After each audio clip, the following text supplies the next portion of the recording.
on those jumps,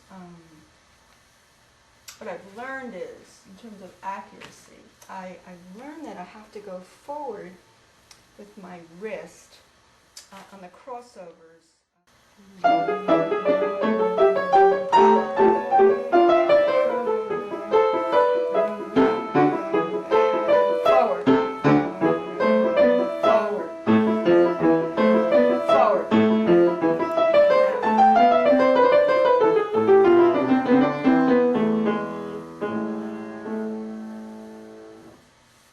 Got you.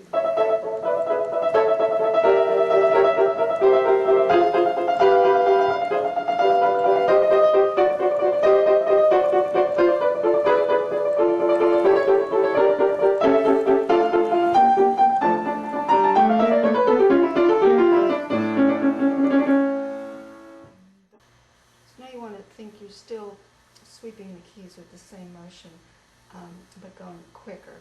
Think slow as you play fast. Same motion.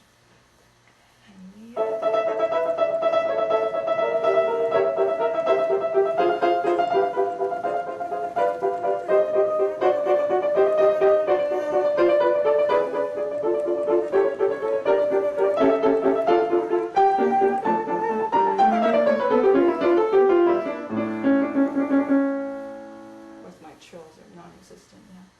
But anyway, that gives you an idea of how to approach this. Go back to the slow speed, incorporate the motion, and build up in increments your tempo, still preserving the motion and the shape of the line.